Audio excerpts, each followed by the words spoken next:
Hello, welcome back to my channel. I am Amber from Amber's Books and More, and today I have 25 bookish facts about me. I've seen this around the interwebs, I've seen this on YouTube and on BookTube and everywhere, and I just thought it would be fun to do. I'm not sure who started it, so I'm sorry. I don't know who to tag. If you know who started it, please let me know, and I will definitely add their, I will definitely tag them down in the comments, but either way, let's go ahead and get started. So if you see my computer here, I don't know if it's in camera view or not, because my camera doesn't have a flip thing, so I can't see myself. I blindly just talk to a camera, not even knowing if it's recording. But either way, number one, I have written 4 full-length novels.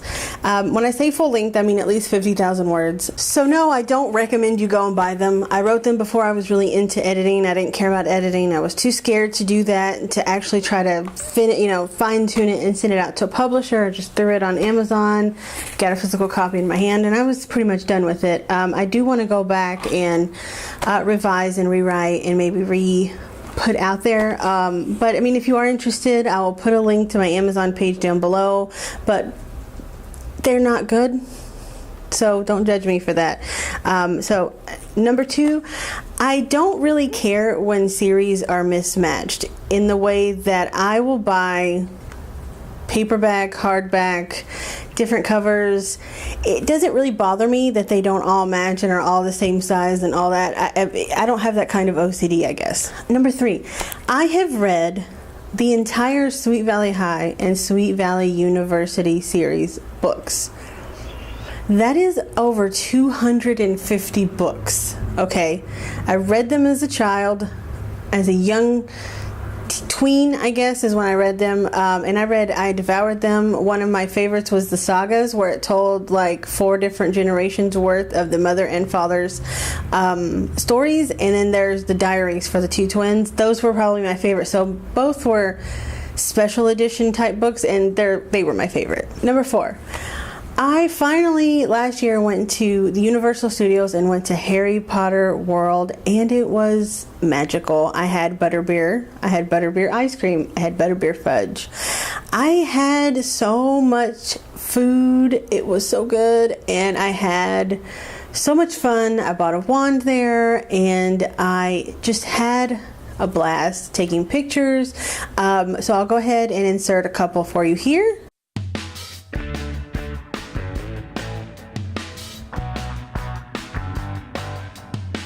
And it was magical, and I cannot wait to go back. Number 5, I cannot read a hardcover book with the jacket on. I have to take the dust cover off. I have to put it to the side. I have to hide it. I can't do it. It gets on my nerves. I can't. Number 6, I get way too engrossed in books when I read them. I completely leave this world and enter the book world. There's been so many times when someone has come in and scared me just by walking in because I didn't hear them coming, or spoken and it scared me, or not realize something was happening. I mean, it's just like I don't exist here in this world. I am only in the book world, and sometimes it's a little scary at how engrossed I get in a book. Number 7, I never read an audiobook until very recently. I've read A Court of Thorns and Roses on audiobook because I signed up for Audible, and I actually really enjoyed it, but I had to figure out a way to make it work for me. I've always tried to do it while I work, or while I drive, or while I do other things, and I can't. I have to focus. Like I said, I get engrossed. I cannot do 2 things at once in that way. And so what I did was I got a coloring book app on my phone, and I just kind of colored on that while I listened, and I really enjoyed it that way. So I do want to read more audiobooks going forward. Number 8, I learned to read apparently at age 2. I don't remember this. I don't remember actually learning to read. I've always read. I've always known how to read. I've always been a reader. I've always been addicted to books as long as I can remember. But apparently I went to daycare at 2 and they taught me how to read. So thanks. Number 9, I love a pretty book cover, and I will buy a book just based on a pretty book cover all the time. But however, I will not not buy a book because it has an ugly cover if it intrigues me. So if I've seen some reviews and I've read the synopsis and it really sounds like something I would enjoy, I don't care what the cover looks like, I'm going to pick it up. And in fact, because of this, I have quite a few, which some of them I don't have anymore, but I do still have a couple that are movie tie-in covers. It matters to me more now that I'm on BookTube, but it never used to really matter to me at all. I used to just, if it was a pretty cover and I didn't even read it, I would pick it up. But if I read it and I liked it and it was an ugly cover, I didn't care. Number 10 might be a little bit controversial. People might yell at me. I don't care. I don't care about breaking the spine, especially on mass market paperback books, which is where it usually happens because they're not floppy, they're very stiff and they're very tightly packed in there. It's more about reading the book and enjoying the book to me. I'm not going to stop to care if I break the spine. Yes, it puts little lines in it. You can look at most of my Anne Rice books, most of my Sherilyn Kenyon books, even a couple of my smaller Harry Potter original paperbacks that I had. I mean, I broke the spine. And when I look at it and I see the spine's broken, it doesn't bother me. I enjoyed the heck out of reading that book, so whatever. Number 11. This one is you have heard a million times before, but it's true about me too. I love the smell of books. And now new books and used books have very different smells. I enjoy the smell of new books, but I love the smell of a good old musty book. I love the smell of a library. I love the smell of a used bookstore. I love the smell of an old copy of a classic. I love it. It makes me feel happy. So number 12 is I went through a contemporary phase for a while, and I was only reading contemporary romance, adult contemporary romance, and I read almost all of Nora Roberts' books because she had this really nice formula to her books. So she did mostly trilogies, and they would be about 3 sets of people, usually women, 3 women that are connected somehow. Like there was ones about where they're in a wedding business together. So one was like the decorator, one was the financial person, and the other one was like the baker.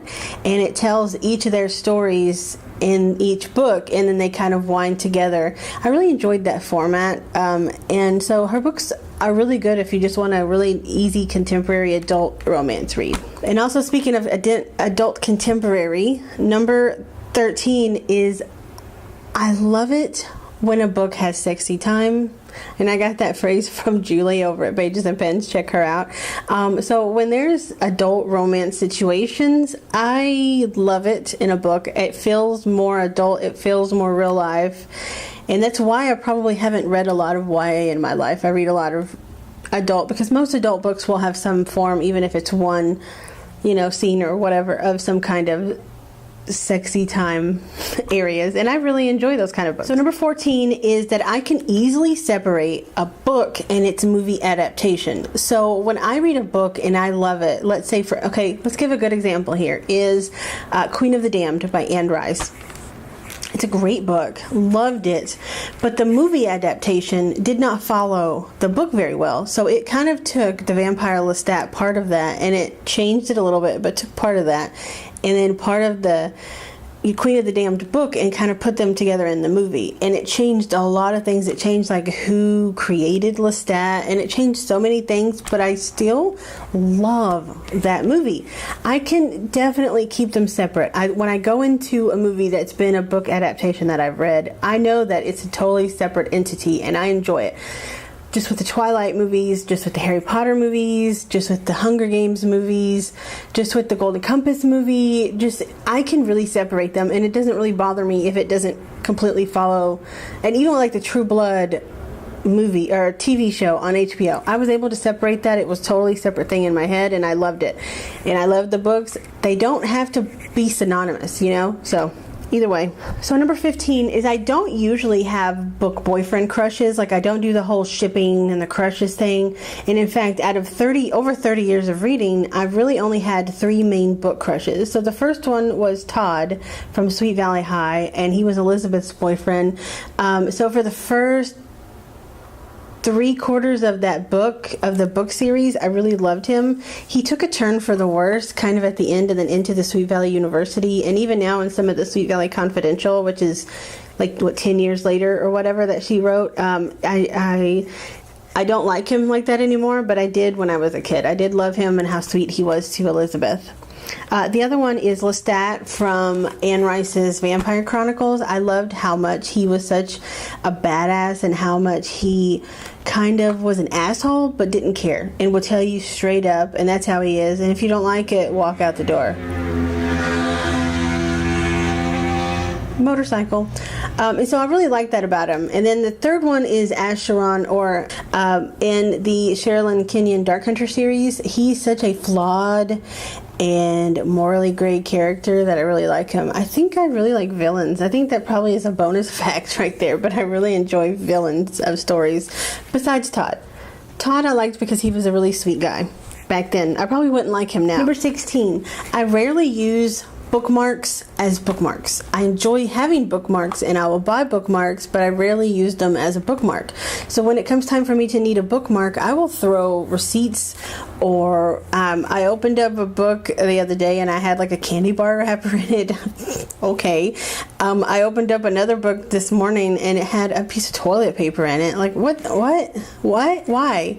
I don't know. I've used I remember I used a feather one time, and I've used, I've used so many things that aren't actually bookmarks. I've used, those little postcards you get in Ipsy, I use those quite a bit, and I don't know, I've even used the, owl crate thing. I don't know, whatever's there, whatever's around, I'm throwing it in my book so I don't lose my spot. Number 17, my favorite memories as a child was going to school, and they would have the school like book fair that came and set up, and I would save up money. I would save up any birthday money, Christmas money, any kind of money I got for chores. I mean, anything, extra lunch money, and I would save and I would save, and I would go to those book fairs and I would buy so many books, and I loved it because they always had the babysitters clubs and the Sweet Valley High books, and that's where I would buy them, because the only other time I really got books was for my birthday from my aunt, or when I would go to the library, but I couldn't keep those. And even at a tender young age of like 8, 9 years old, I was already a book, hoarder, and so I loved. That was my favorite day. They had them like once every couple months, and that was my favorite day. I loved the book fair so much. So number 18, right? Yeah, number 18 is I have a love-hate relationship with genres in general. So I enjoy a genre in the fact that I can say, oh, I know that I like fantasy. I can go to the fantasy section and pretty much see the kind of books. Oh, I know that I like urban fantasy. I can go to the urban fantasy section. Oh, I know that I like young adult. Oh, I know, But I don't like it in the fact that people won't read a book that is awesome because of the genre. So you read a book and it's awesome, and you tell someone and they say, but isn't that young adult? So it's a good book. What does it matter what the genre is? Or this is a really great series. You should read it. Isn't that urban fantasy and has like sex and stuff in it? I don't know if I like that. But it's a great story. Who cares? Read it. Who cares what shelf it's on? Just read the damn book when I tell you it's good, Okay, I might have ranted a little there, but that's okay. But I have a love-hate relationship with genre. Number 20 is I used to reorganize my bookshelves all the time, like every week, every 2 weeks, or however often. And I do enjoy doing it, but I had a bigger place at the time, and so I had probably 3 or 4 bookshelves to move them around through. And now I have one big 6-foot, not really big, but one 6-foot bookshelf, and one like half one that you can't even fit the paperback, like the hardcovers only up here. You can't fit hardcovers down here. It's just paperback, and so I don't really have any way to do that anymore, and I actually really miss it. Number 21, my favorite bookstore. So I have 2 favorite bookstores, and if I want to just buy books and I want to go and find a book and I want to take it home and read it, I go to Half Price Bookstore. Their prices are cheap. They're used books. Easy peasy. It's not overly large, it's easy. But if I just want to go and get the bookstore feel and browse and drink coffee and just enjoy it, I go to Barnes & Noble. And I do that pretty often. Just go in and look around and hang out. And I really enjoy doing that. Number 22, there's nothing in the world that makes me happier than just talking about books. And so that is why I'm so glad I found BookTube, and why I'm extremely happy right now. This is me happy. Ding. And I'm sorry if I sound a little down, because I've been sick and I'm still trying to kind of get over it. So number 23 is I get my love of reading from my mom's side of the family. So pretty much everybody in my mom's side of the family does read, even though they all read such different things. You know, like I like fantasy and sci-fi and horror and just a little bit of everything. And like my mom only reads true crime, nonfiction books. And then I have my aunt and my grandmother both like to read like romance, and then my grandpa likes to read westerns, and then my other aunt is more of the same style as me. She's the one that lent me her Stephen King books, and so she has a lot of the same similar taste in books as I do. So I definitely got my love of reading from my mom's side of the family. Number 24. I currently do not have any bookish tattoos, but I do have at least 3 that I want to get in the near future, and I'm just trying to figure out if I want to try to intertwine them together and make kind of like a collage of bookish things just to keep adding to over the years, or how I want to do it. One of those, of course, is Harry Potter, and the other 2 are other book series that I have mentioned a few times on my channel. But yeah, I definitely want to get some bookish tattoos. I just don't have any now. So the last one was 23. This one is 24. I actually really enjoy reading erotica, and that kind of goes with the enjoying the sexy time. But erotica as a genre just gets so much bad hype. Now, I've never read the 50 Shades of Grey books, and I don't have any intention to, but it's not because it's erotica. It's because it's just it's not good written. It's not good. It's not nicely written. It's poor, and I don't like it. But I have written erotica, and I have written short stories, and I've read a lot of erotica, and I enjoy it. I think I don't read it all the time, but once in a while it's a fun, easy read, especially when you're in a relationship. It kind of does help ignite things sometimes. So it's definitely not like taboo for me. I'll definitely read it. And number 25 is a little embarrassing. So as you know, if you've watched any of my other channels, I was in about a 5-year reading slump, and I didn't pretty much read hardly anything, maybe 1 or 2 books in the entire 5 years. But even while in the reading slump, books made me happy. Seeing the books, and some of my favorite ones I would take to bed with me at night, and I would just like hug them and have them in my bed while I slept, and it comforted me. It sounds really creepy, but it was very comforting, and I just love so much things about books that it's kind of creepy, but in the way that it's like, I wish that I could write a book that would bring about that much love from somebody, that they wanted to hug it and take it to bed and sleep with it next to them because it comforted them. I mean, isn't that kind of the ultimate goal of writing, is to have somebody love your book that much, right? So that's it for the 25 bookish facts about me. Whew, that was a lot of talking. Thank you so much for watching. If you have any response, leave it down below. You can check out my social media. That is also linked down below. So if you like this video, give it a thumbs up. If you have any suggestion of any other kind of video that's sort of like this that you want me to do, maybe just 50 random facts or 50 non-bookish facts or whatever, leave a comment below. Let me know. Either way, so have a good day wherever you are. I love you. Bye.